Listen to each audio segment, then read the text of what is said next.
Creo que muchos lograron participar en la primera charla que tuvimos sobre el primer auto que llegó a Colombia.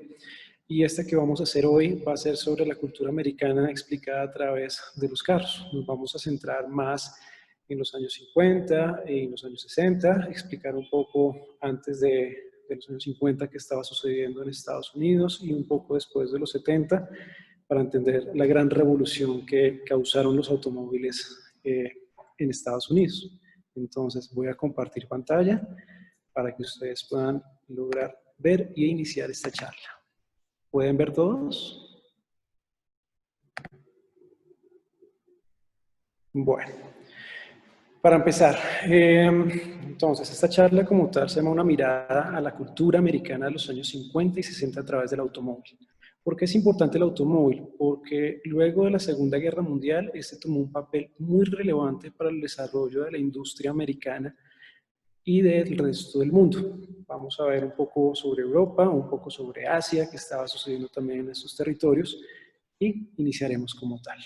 Bueno, entonces tenemos que luego de la Segunda Guerra Mundial teníamos en Estados Unidos, o antes, mejor dicho, una economía austera dedicada simplemente a la guerra, a fabricar material bélico como aviones, tanques de guerra, jeeps, que era lo que más fabricaban los Estados Unidos, y la mayoría de la población de hombres en Estados Unidos se encontraba luchando en la guerra, tanto en Europa como en el Pacífico con los japoneses. Entonces, pues, cuando finaliza la guerra, tenemos el regreso de todas estas personas de la guerra, tenemos que la industria tiene que reinventarse nuevamente, volver a mirar cómo empezar a generar nuevos empleos de todas estas grandes personas que entran nuevamente al territorio. Es importante también tener claro que tenemos el Plan Marshall, que es firmado entre Estados Unidos para la reconstrucción de Europa, y pues esto hace que Estados Unidos tome un gran papel como una potencia económica. Entonces tenemos un mundo ya bipolar completamente. Por un lado tenemos a la Unión Soviética y a los Estados Unidos,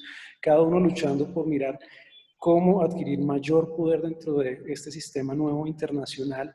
Y acá encontramos, digamos, varias fases y cómo la cultura americana empieza a permear América Latina. Entonces, esto es muy importante tener en cuenta. Durante los años 50 ya, cuando se empieza a instaurar todo este nuevo orden, todos estos nuevos soldados llegan a un nuevo Estados Unidos que se está reconfigurando completamente. Tenemos que anteriormente las personas vivían en las grandes ciudades, en las grandes metrópolis, pero esto empieza a cambiar porque empieza un sistema nuevo constructivo dentro de los Estados Unidos que van a ser los famosos suburbios. Y estos suburbios van a empezar a albergar a una gran cantidad de personas, familias, excombatientes, personas que van a estar mirando hacia el futuro y con una prosperidad que vienen viendo, y esto hace que tengan grandes cantidades de hijos. Entonces tenemos grandes casas a bajos costos que hacen que las personas empiecen a pensar más hacia el futuro y cómo debe ser este Estados Unidos dentro de este gran sistema y seguir manteniéndola como una potencia. Entonces tenemos familias de 7, 8 integrantes, donde la mayoría de personas está empleada y están trabajando en grandes fábricas. Pero aquí viene una cosa muy interesante, y es que esta época también se denominó el baby boom por la cantidad de personas que habían en ese entonces naciendo. También, digamos, esos grandes trabajadores empiezan a ganar dinero y eso hace que ellos empiecen a pensar en su comodidad, cómo mejorar su calidad de vida, y empieza la era del alto consumo. Entonces, empezamos a tener televisores, neveras, lavaplatos, invenciones tecnológicas muy interesantes, y no está exento el carro. ¿Por qué? Porque como ya los suburbios están retirados de las grandes ciudades y aparte de esto, también de estas fábricas, ellos necesitan movilizarse de alguna manera. Y aquí entran las grandes compañías en ese entonces, que son la Chrysler, Ford y General Motors. Estas grandes industrias albergan un sinfín y un número de otros carros completamente diferentes que vamos a ver más adelante. Entonces, este es el apogeo como tal del gran sueño americano. Pero hay que tener mucho cuidado con esto porque el gran sueño americano realmente simplemente es para las personas blancas, nacidas en los Estados Unidos. Tenemos gran xenofobia, sobre todo racismo en el sur. Y esto hace que este gran sueño americano sea solo para la gente blanca y americana. Hay que tener mucho cuidado con esto.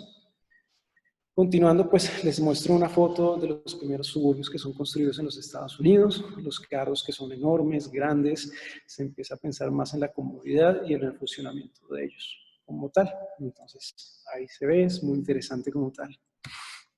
Bueno, el confort y el lujo es muy importante ya mencionarlo porque los americanos empiezan a ver dentro del carro un lujo y una herramienta muy importante para el desarrollo de sus familias.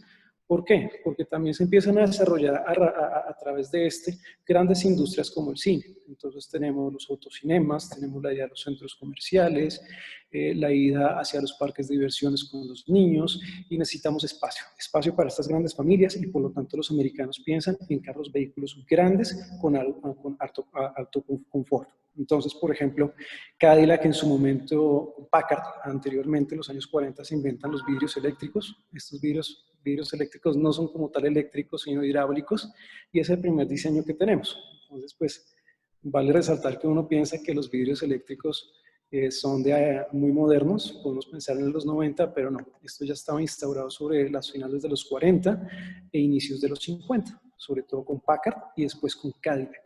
Tenemos también el invento del aire acondicionado, que se empieza a instalar en los vehículos y en las casas, y esto también revoluciona mucho el tema de los automóviles. Otra cosa muy importante es que sobre la guerra, Oldsmobile, dentro de General Motors, que es, digamos, este gran aglomerado de marcas con Chevrolet, se inventa la primera caja automática, que se llama la Hydromatic. Y esta caja Hydromatic lo que hace es que el carro sea una maravilla, la gente empieza a buscar más este carro y empieza una gran competición entre estas marcas. Y entra, por ejemplo, en este caso, Ford. Ford genera su primera caja automática también sobre los 50 y la llaman la Power Glide de 2 velocidades. Simplemente 2 velocidades para este terreno llano, plano, de grandes y extensos kilómetros que tenemos allá adentro. Entonces, también se empiezan a mejorar la suspensión. ¿Por qué? Porque la gente quiere comodidad, quiere estar con lujo, quiere estar tranquila, poder viajar y pasear.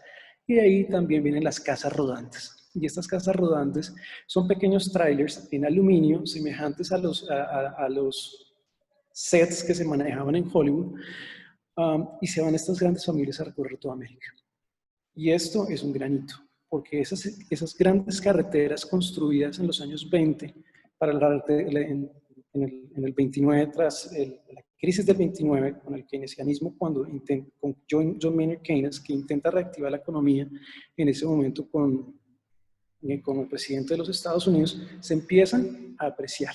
Y tenemos estos grandes viajes, estas fotos, los grandes cañones, las visitas a todos estos parques naturales de los Estados Unidos. Esto juega un papel muy importante también, digamos, dentro de esta cultura, porque en la televisión nosotros veíamos todos estos viajes de estas personas en estos grandes carros. Entonces, acá hay un ejemplo muy interesante. ¿Qué estaba pasando en Europa? En Europa hay una reconstrucción, estamos pensando más en austeridad, en gastar menos gasolina, no tenemos muchos espacios, las vías no son muy grandes, y esto hace que tengamos que pensar en pequeño. Entonces, por ejemplo, a la izquierda ustedes pueden ver un BMW iZ, que es bien pequeño, es de cuatro llantas, con un motor atrás prácticamente de moto, y caben solo 2 personas. Y a la derecha tenemos un Oldsmobile Super 88 del 54, que trae ya un motor mucho más grande, un motor V8 de 8 cilindros, que es enorme y consume bastante gasolina. Estados Unidos está pensando en cómo gastar su dinero y cómo generar empleo. Y entre más dinero gastemos, más empleo generamos y esto hace que el sistema funcione mejor y esto hace que haya un mayor consumo en productos y sobre todo en vehículos en ese momento. Entonces, acá hay una parte de la publicidad, porque la publicidad juega un papel muy importante. Entonces, a la izquierda tenemos uno de los primeros Chevrolet, Chevrolet del 58, y tenemos pues a la familia, la esposa comprando la ropa, una persona que le está ayudando a meter las cosas al baúl, y a la derecha pues obviamente demostrando la importancia, digamos, que puede tener un Chevrolet del 59 ya,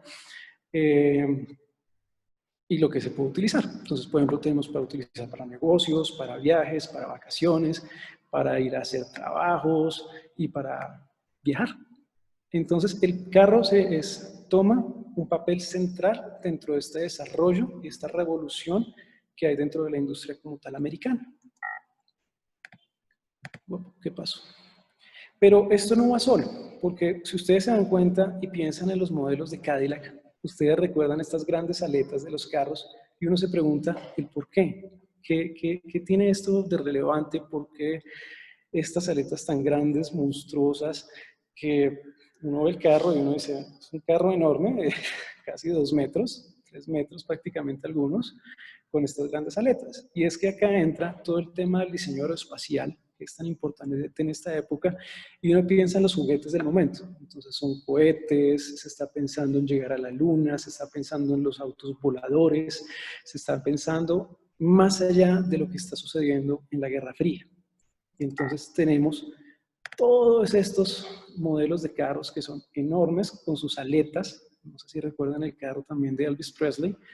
Y esto representa eso. Entonces, tener la plata para poderlo comprar, tenemos cromos y también tenemos estas grandes aletas que intentan reflejar, digamos, esa era aeroespacial, de aviones, y todos esos diseños los tenemos muy marcados. Por ejemplo, esto es un Studebaker de principios de los años 50, que se asemeja mucho a un avión. Entonces podemos ver en su trompa que parece una hélice y lastimosamente no tenemos la parte de atrás, pero la parte de atrás parece como si fuera la cabina de un avión de la Segunda Guerra Mundial. Entonces siempre estamos pensando en el tema aerodinámico y este fue uno de los primeros carros americanos que decidió implementar dentro de sus modelos la aerodinámica para su diseño. Un carro muy revolucionario. También tenemos en esta época el diseño de carros conceptos. Si ustedes se dan cuenta, pues esto intenta asemejarse a un avión de lucha, de combate, con sus 2 alerones, cómo se abren las puertas, cómo se quita el techo para que sea convertible. Y también sobre esta época que estamos soñando, que estamos viendo el futuro con grandes ansias, que no pasaba esto desde principios del siglo XX, nuevamente se refleja la cultura americana. Entonces también estamos pensando en cómo reemplazar el motor a combustión, porque digamos, el carro eléctrico se desarrolla realmente en los años 20 y en esta época ya se está pensando también cómo hacer para poner motores nucleares, un reactor nuclear dentro de un carro para que funcione. Y sale este modelo que es el Nucleon, que es un concepto completamente curioso, nunca sale al mercado, con un reactor nuclear pequeño que lo que hace es impulsar el carro sin ningún inconveniente. Pero me digo que se dieron cuenta que era muy peligroso y que en un choque se podía generar un Chernobyl o algo por el estilo. Entonces, pues es algo que nunca se vio, pero sí se alcanzó a pensar y eso demuestra, digamos, lo que quería Estados Unidos en su momento con sus habitantes. Tenemos acá también como una especie de nave espacial, esto también es un autoconcepto, todas las grandes marcas lo diseñaron, Chevrolet, Ford en su momento, Dodge o Chrysler también. Entonces, pues es muy interesante ver este tipo de vehículos en su momento. También para el 53 tenemos el primer diseño del Chevrolet Corvette. Este Corvette primero que salió al mercado tenía un motor 6 cilindros y en ese entonces estaba pensando en grande, generar potencia. Tenemos un terreno completamente llano donde tenemos, tenemos altas velocidades en sus carreteras y tiene que ser una velocidad crucero, a diferencia de Europa. Entonces, alcanzamos 100, 120 kilómetros por hora dentro de estas autopistas y tenemos que mantener estas velocidades, trayectos de 1 hora, 2 horas más o menos, lo cual un carro europeo no lograba alcanzar. ¿Por qué? Porque la topografía europea es más montañosa y generalmente tiene mucho más curvas, las vías son más pequeñas. Y esto hace que se piense que los europeos pensaran de una manera muy diferente a Estados Unidos. Por ejemplo, en los 40, los primeros soldados que llevaron a la guerra trajeron MGs, TCs, que no funcionaron muy bien para el territorio porque cuando andaban en estas grandes carreteras, el carro no lograba mantener, digamos, estas velocidades crucero 100% y se recalentaban, se dañaba fácilmente el motor y el carro americano no, por sus grandes volúmenes y grandes motores. Sin embargo, pues los europeos intentaron hacer varios modelos para poder ingresar al mercado americano luego, como el Sunbeam Tiger, que aparece en el Superagente 87, no sé si lo recuerdan, que es un carro convertible inglés con un motor V8 de la Ford. También tenemos Austin Hillis y otras cantidades de carros diferentes que también trae MG con motores 6 cilindros o V8 para poder ingresar, digamos, a este mercado americano. Pero hay una cosa muy importante acá que hay que resaltar y es el rol que cumplió la televisión para que la cultura del automovilismo creciera en los Estados Unidos. Entonces, pues anteriormente, sobre el 47, ya teníamos la NASCAR, pero era algo mucho más corto, mucho más de corto alcance, las pistas con las que corrían eran de tierra y realmente eran muy peligrosas. La televisión hace que las personas empiecen a mirar más allá del tema y encuentran en los carros un deporte que ya está instaurado en Europa antes de la Segunda Guerra Mundial y en Estados Unidos pues ya lo están viendo y con el nacimiento de la NASCAR y con la transmisión de la televisión, este deporte se logra instaurar. Entonces, la NASCAR fue una plataforma impresionante con la televisión para que la gente pensara en qué vehículo comprar. Y los americanos empezaron a pensar, bueno, ¿y yo cómo hago para adquirir un carro así? Yo quiero el carro que más gane. Y ahí surgió un dicho en Detroit que era que el carro que gane el fin de semana en la NASCAR es el carro que en 3 semanas se vende. Y generalmente ganaba mucho el Hudson Hornet, que de pronto si tienen hijos o son apasionados a los carros, está en Cards, aparece el fabuloso Hudson Hornet como uno de estos grandes carros que el Rayo McQueen adora, ama y respeta. También tenemos el Oldsmobile Super 88, que es considerado como el primer hot rod de la historia, porque trae un motor V8 llamado Rocket, que genera grandes potencias y es un carro que puede generar mucha velocidad en curvas, en paso en curva, y ganaba muchas competencias. Incluso recientemente en la carrera panamericana podemos seguir viendo a los Oldsmobile corriendo contra los Porsches último modelo y contra los BMW que preparan específicamente para esa carrera. Entonces la carrera panamericana mexicana sigue corriendo este carro y sigue ganando. Es impresionante lo que hace este carro con su motor original y con lo que es exactamente. Entonces, aquí hay un hito para llegar a los años 60. Este cambio que es muy importante porque ya las personas no empiezan a buscar su comodidad, sino más bien potencia y performance. Esto es muy importante para tener más adelante, para entender el gran cambio y el gran cambio que se da en su momento. Entonces, acá tenemos una foto de las primeras carreras de NASCAR. Vemos que realmente son carros de calle, que se les hacen pequeñas modificaciones, sobre todo en las farolas, para que no se rompan y no hayan vidrios en la pista. Y tenemos ya los primeros patrocinios, tenemos los números de participante y una cantidad de personas que está detrás de todo esto para que, pues, obviamente, para disfrutarlo y gustar. Las carreras de cuarto de milla, que son los arrancones de más o menos de medio kilómetro, eso estaba instalado incluso desde mucho antes, pero con los V8 que se empiezan a desarrollar durante los años 60, toma un gran apogeo y empieza a gustar más. Entonces, la televisión hace una cosa, o sea, impulsa el automovilismo, las carreras, dentro de esta cultura americana que lo que busca es consumir y tener el carro campeón para poder moverse y movilizarse en él. Sin embargo, tenemos un inconveniente y es que en los años 50 hay una gran crisis dentro del sector porque ya no tenían a quién más vender carros. Y el problema es que los carros europeos tomaban cada vez más preponderancia dentro de los Estados Unidos y eran más carros los que se vendían. Por ejemplo, Mercedes-Benz, Jaguar se vendía bastante. Y otros modelos italianos, se puede decir también, como la Fiat, que empieza a tomar relevancia en el mercado de los Estados Unidos. Sin embargo, ¿qué hacen en Estados Unidos? Les ponen bastante trabas. Entonces empezamos a tener temas de contaminación, de controles de contaminación, donde los carros europeos curiosamente no pasaban, y normas de seguridad y que hacían que el carro tuviera que ser un poco más alto que el original, unos bumpers plásticos más grandes, que se ve más en los 70, y unas luces laterales que añaden el diseño del carro europeo, pues para mantener un poco, digamos, el consumo sobre el carro americano. Entonces, aquí entramos en los años 60 con la revolución de los muscle cars.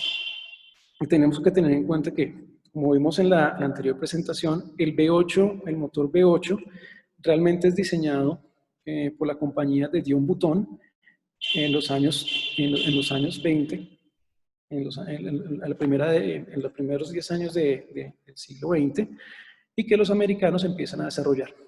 lo que es Studebaker, que fue el carro que vimos que parecía un avión, es el primero que lo empieza a implementar de manera continua en sus vehículos a un bajo costo, mientras que Cadillac lo traía, Ford lo traía también, pero ya eran unos carros mucho más costosos. Entonces, pues, curiosamente, ya en esta época la mayoría de carros empiezan a tener motores V8 y empiezan, digamos, a buscar más potencia y mayor caballaje para poder andar mucho más.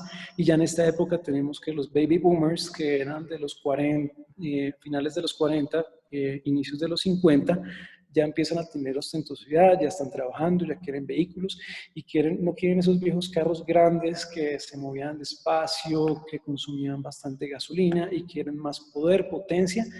Y esto también es un cambio muy importante que vamos a ver más adelante. Entonces, es muy importante tener en cuenta que el hot rod se empieza a desarrollar dentro de los años 50 con los motores V8, nuevamente con el Oldsmobile Super 88, un poco sobre el Corvette, que ya el segundo modelo trae un motor V8 un poco más grande, y vamos aumentando los centímetros cúbicos, los caballos y la potencia de los carros. Entonces, esto que ustedes ven acá, de fondo, es un motor 440 que tiene más de 9 centímetros cúbicos, se podrán imaginar, con 3 carburadores de 2 Venturis, o sea, de 2 barriles que botan gasolina a cada uno de los pistones. Entonces, es tener 3 carburadores entre un carro para poder hacer que este corra un poco más y, pues, obviamente el consumo va a ser bastante fuerte. Este motor lo diseñó la Chrysler y esto está posiblemente montado en un Dodge Charger o un Roadrunner GTX o Super Beard. Entonces, una cosa importante, la división de Chevrolet se componía generalmente por Cadillac, que era lo más ostentoso que tenía la marca. Tenemos Oldsmobile, que también es importante, Pontiac y Chevrolet. Entonces, esas 4 que eran muy importantes, empresas que General Motors compró en su momento. GMC en esos momentos diseñaba y hacía camiones. En la parte de Ford tenemos a Lincoln y tenemos otras 2 marcas adicionales que no recuerdo en estos momentos. Y la Chrysler tenía a DeSoto, tenía a Plymouth y tenía a Dodge. Entonces, la mayoría de estos carros compartían piezas entre sí. Y, por ejemplo, lo mismo las carrocerías. Entonces, no sé si ustedes conozcan al Chevrolet Chevelle o el Malibu de los años 60, compartía muchas piezas con el Buick de la General Motors y con el Pontiac GTO, que también era de la General Motors. Lo mismo pasaba con Dodge y Chrysler, que, por ejemplo, el Dodge Dart compartía piezas con el Plymouth Duster y compartía piezas con otros modelos similares, lo mismo los motores. Bueno, entonces en esta época ya dejamos estos carros redondos y empezamos a pasar a carros cuadrados porque lo que buscamos era carros un poco más deportivos que se parecieran más un poco a los europeos y que tuvieran más fiabilidad y empezamos a tener, digamos, esta competencia entre la venta de carros europeos y americanos. Entonces, acá llega un diseñador muy importante que se llama John DeLorean. Y John DeLorean diseña el primer Pontiac GTO o Gran Turismo homologado, homologato en italiano, que va a competir contra la Ferrari. ¿Cómo va a competir con la Ferrari? Porque tiene que cumplir ciertos requisitos especiales para ser homologado. Un Gran Turismo, que es una versión muy especial de calle, pero de competencia, y por eso se llama homologado. Y para eso entonces sacan la Ferrari GTO y el Pontiac GTO. Pues ya sabrán que la Ferrari es mucho más aerodinámica, mucho menos pesada, es monocasco, el Pontiac en esos momentos todavía traía chasis, y esto hace pues obviamente que la Ferrari pues esté un paso un poco más arriba que el Pontiac. Entonces ya en esos momentos y Europa está diseñando carros de alta performance como Ferrari, los Porsche, los AC británicos y otros modelos como los Jaguar que eran 6 cilindros. Por ejemplo, estos Jaguar, el E-Type de los años 60 para el mercado europeo trae un motor 6 cilindros, mientras que para el mercado americano trae un motor V12. 2 cilindros más que los que generalmente traían los carros americanos. Entonces ahí ya empezamos a ver cómo Europa intenta entrar dentro de esta competición. Acá ya está el GTO más o menos del 67, ven que las llantas están mucho más salidas, son más deportivas, son un poco más gruesas que las llantas de los años 50. Y acá tenemos una cosa. Me imagino que ustedes se recuerdan los grandes carros americanos pues, de los abuelos, de los papás, que tenían una banca completa.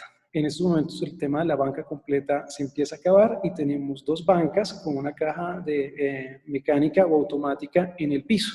Anteriormente manejábamos las cajas en los timones, pero buscando, digamos, esta deportividad, se migra la caja al piso y esto hace que el carro sea un poco más fácil de maniobrar y pues poder correr de mejor manera. En esta época también tenemos a Ford con Lee Iacocca, que es una persona muy importante para la revolución de los años 60 del diseño automotriz.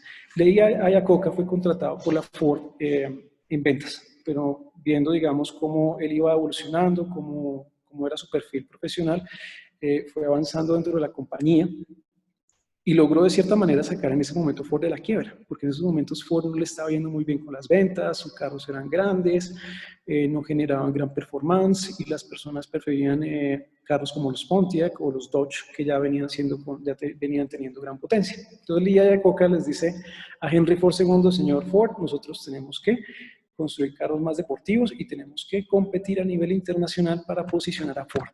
Y lo que hacen es sacar el Ford Mustang y lo sacan en el 64. Y en el 64, este modelo se llama Ford Mustang del 64 y medio, porque se supone que el Mustang debió haber salido en el 65, pero debido a la crisis, Ford se ve obligado a sacarlo mucho antes.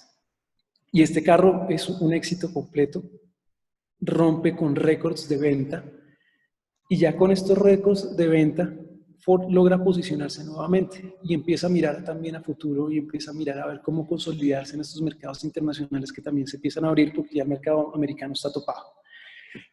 Y se presenta una gran oportunidad que es comprar nada más y nada menos que Ferrari en estos momentos está en una crisis económica bastante fuerte. Lee Iacocca va a reunirse con Enzo Ferrari a Italia. Negocian sobre la compra de Ferrari, pero Ferrari es comprado luego por Fiat. Y en venganza, Ford lo que intenta hacer es diseñar un carro que pudiese ganarle a Ferrari en las 24 horas de Le Mans. Ferrari en esos momentos dominaba todas las pistas del mundo, era el carro a batir y todos los años Ferrari ganaba. Vamos a verlo más adelante. Este es un Ford del 67. Este fue para la película Bullet, que es muy famosa. Si no la han visto, se la recomiendo. Es con Steve McQueen. Y es una persecución entre un Dodge Charger del 68 y este Mustang Hatchback, que es famoso y es una locura de ver dentro de esa película cómo se mueve y cómo coge las curvas. Y es muy interesante. La película se desarrolla en San Francisco.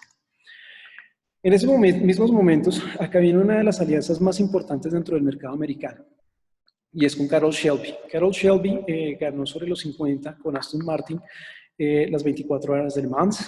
Él veía, digamos, la oportunidad en los carros europeos, los veía muy interesantes por su fiabilidad, no por su fiabilidad, sino por la aerodinámica de los carros que manejaban, su punto de gravedad y cómo este carro se desempeñaba en las pistas. Y lo que él hace en ese entonces fue sacar ese motor del AC británico y montar un motor Ford V8.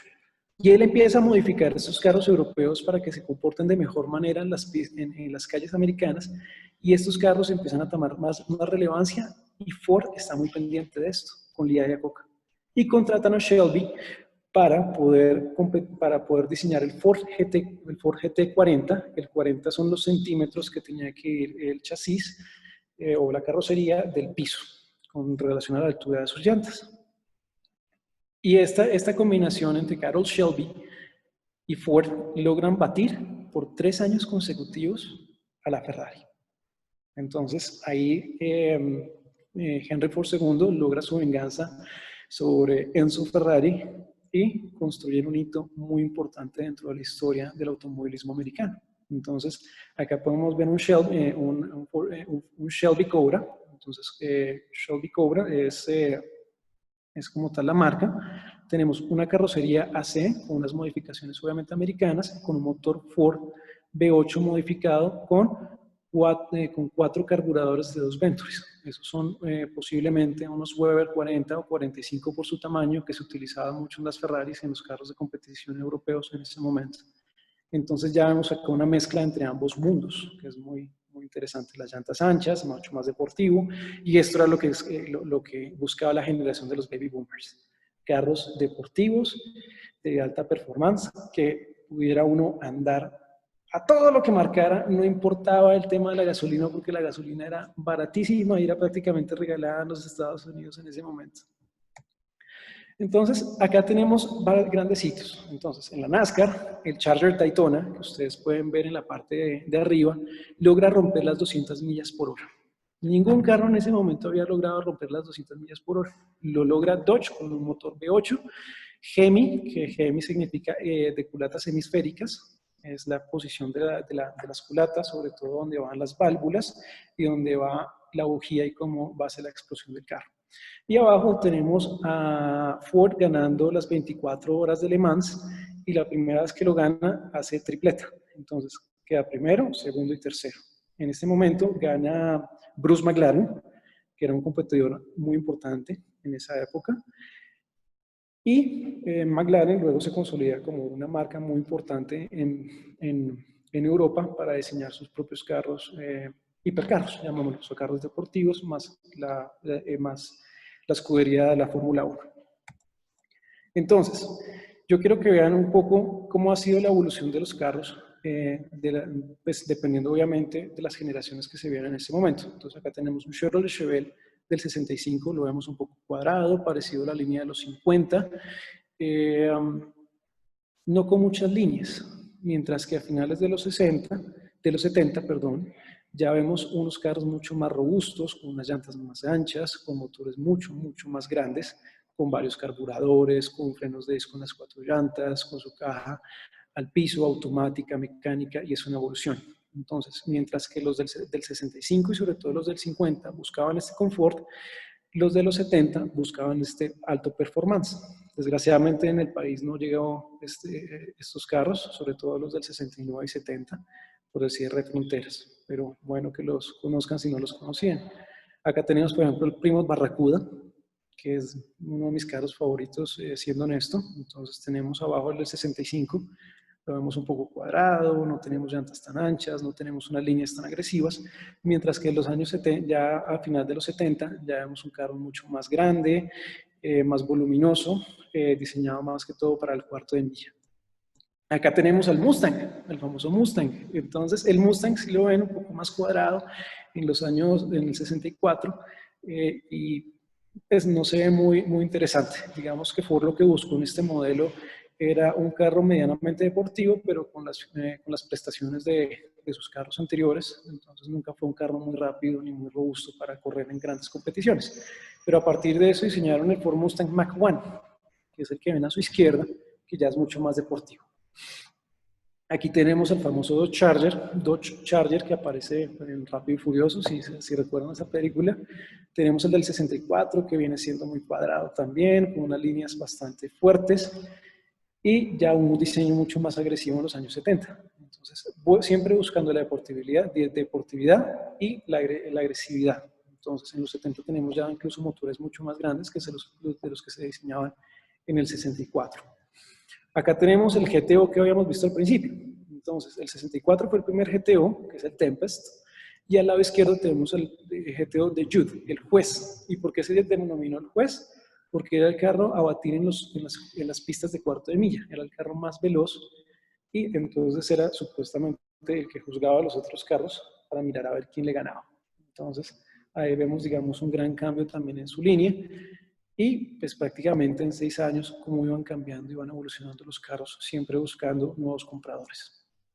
Entonces, acá también viene un poco el tema de la cultura pop, el tema de la televisión, y podemos ver, por ejemplo, aquí, donde dice Plymouth Roadrunner, el correcaminos, este personaje de los Looney Tunes de la Warner Brothers, toma también importancia dentro del mundo de los autos.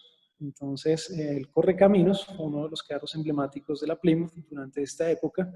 Y arriba tenemos Duster, que es también de la Plymouth, que intenta asemejarse al demonio de Tasmania. Dodge Demon, el Demon, que acá llegaron muchos al país, que recordarán que eran uno de los carros más velosos, pero consumían más gasolina, y el Super Bee, que es una abejita lo más de bonita, que también digamos que estaba inspirado en esta era también de los cartoons que se veía dentro de la cultura americana. Pero ¿qué pasa también? Esto es muy importante, que hay una contracultura en esa época. No me quiero extender sobre, pues obviamente, los derechos civiles que se vienen implementando eh, pues para reivindicar los derechos con los afrodescendientes, también, digamos, las grandes protestas que hubo, el asesinato de Martin Luther King Jr. o John F. Kennedy, que también es muy importante, y quiero extenderme más, digamos, sobre el tema de los automóviles y sobre todo de los hippies y la cultura pop del momento. Entonces, esto que ven ahí en el fondo es una AMG, un AMC, American Motor Company, que es un pacer. Entonces, si ven, es todo lo contrario a los carros que estaban diseñando la Chrysler, la General Motors y la Ford. Entonces, es un carro mucho más pequeño, de 4 cilindros, que lo que buscaba era que las personas dejaran ese consumismo tan bravo que había en Estados Unidos en ese momento y centrarse más en la economía, en lo esencial y solamente lo necesario. Entonces, pues, tenemos que la cultura hippie que buscaba, digamos, rechazar este modelo de vida de los Estados Unidos de consumo, de buscar la paz, de que no se luchara en la guerra de Vietnam, de ser una cultura mucho más incluyente, hace que salgan este tipo de carros. Pero también tenemos carros europeos como la Volkswagen Combi, que era muy importante para la cultura hippie, y el Volkswagen Escarabajo, que era todo lo contrario a estos carros americanos. Entonces consumían poca gasolina, eran carros fiables, que no necesitaban mucho consumo ni tampoco tenían mucho confort.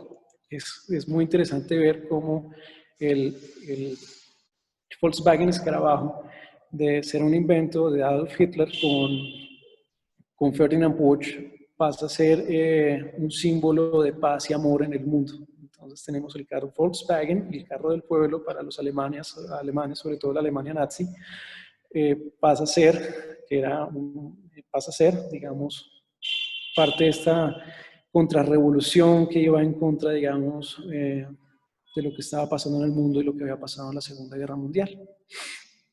También tenemos acá, digamos, una imagen de lo que se estaba haciendo en esta era hippie, que tenemos un techo en vinilo que asemeja flores y también, obviamente, esta tapicería que también muestra estas pequeñas flores que hay en su momento. Entonces, este carro fue diseñado para las amas de casa, para las señoras, como para que ellas también algo de pertenencia sobre el vehículo y se sintieran identificadas dentro de la cultura en ese momento, un poco machista también. Y bueno, entonces es muy importante aclarar que estos carros que ven ustedes en la pantalla, el Challenger, que es el de arriba, el Ford Mustang y el Chevrolet Camaro, aún continúan vivos y con su legado de los años 60. Desgraciadamente, luego de la 70, hubo una crisis, la crisis del petróleo, que elevó los precios del petróleo a niveles extremos extraordinarios e hizo que la economía estadounidense cayese en una recesión, haciendo que estos vehículos quedaran en el olvido, la importancia que representaron para esa cultura en ese momento. Y aparte de eso, pues se empezaron a construir carros mucho más pequeños, de 4 cilindros, 6 cilindros máximo, y unas carrocerías muy, muy pequeñas. Entonces, esto fue un breve recorrido por los años 50 y 60. Si ustedes llegan a tener preguntas, por favor háganlas, pues para poder extender un poco más, sobre todo con temas que quizás haya dejado a un lado por recorrer estas 2 décadas. Agradezco mucho su tiempo y espero que hayan disfrutado mucho este momento. Muchísimas gracias.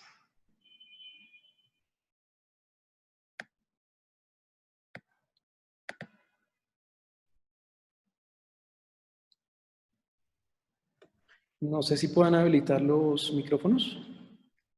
Sí, señor. Ya los habilito para que los participantes puedan habilitarlos, puedan activarlos y hacer las respectivas preguntas.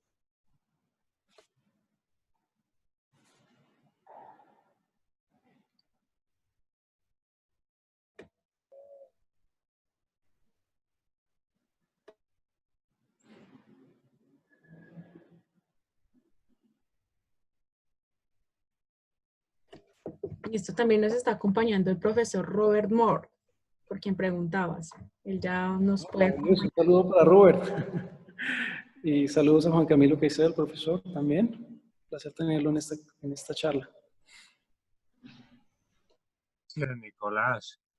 Gracias, muy interesante la charla, Nicolás. Muchas gracias. Estuvo muy bueno el recorrido por todos los años y los modelos de los carros. Faltaron muchos más, pero el tiempo es corto y pues ojalá que me pregunten un poco más al respecto. Sí, bueno, entonces cierro mi micrófono para que puedan preguntar.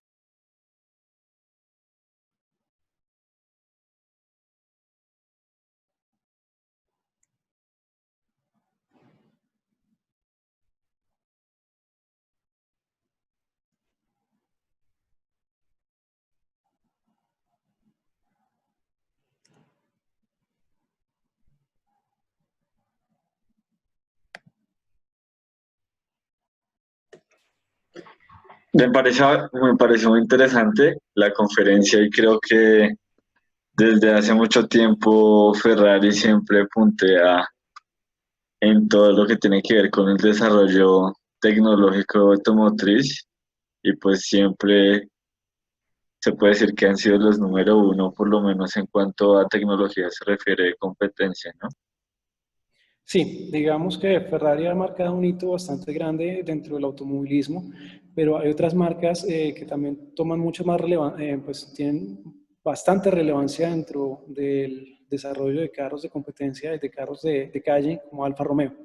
Incluso Alfa Romeo corrió mucho antes que la Ferrari y creo que es una de mis marcas favoritas. Por ejemplo, está el Giulia, el Giulietta y otras grandes de la Alfa Romeo. En carros ingleses tenemos los A6 que también fueron muy importantes, los Jaguar, sobre todo el E-Type y los MG, sobre todo la MGA que también ganó las 24 horas de Le Mans en su momento. Entonces, es importante esto. Los carros americanos pues no se quedan atrás, es una visión completamente diferente, digamos, a la europea, porque Europa busca ahorro de gasolina, mejor paso en curva, mejor frenada, mientras que el americano con sus óvalos, digamos, en competencia lo que busca es mantener altas velocidades por mucho tiempo constante. Entonces, por ejemplo, si ustedes van las 24 horas de Daytona, es un óvalo, y los carros es dándole y dándole y dándole, a ver en qué momento se rompen o algún piloto comete algún error y sale de pista.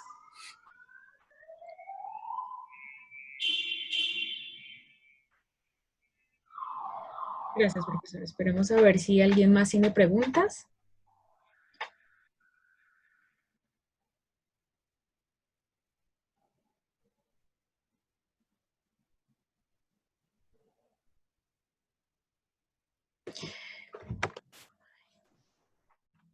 En el momento nadie todavía me ha hecho preguntas. No sé si haya algo más por añadir, profesor, o damos la despedida de la reunión.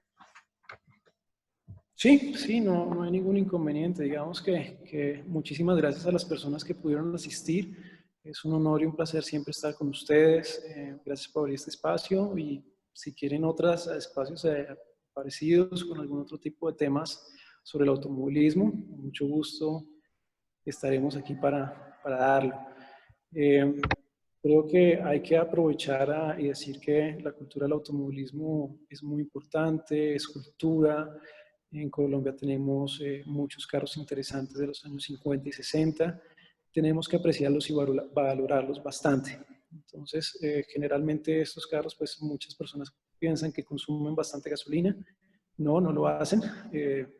Si el carro está bien carburado, si tiene sus llantas bien y tiene otras condiciones completamente distintas. Entonces, si tienen ganas de restaurar o rescatar un carro de estos, háganlo, vale mucho la pena. Son carros fiables que no se dañan fácilmente si están bien mantenidos. También si los quieren restaurar, no son costosos, sobre todo los carros americanos, y vale la pena rescatar esta historia. Es muy importante porque hace parte de nuestro patrimonio, hace parte de nuestra historia y qué bien que seguir viendo estos carros rodando en las calles.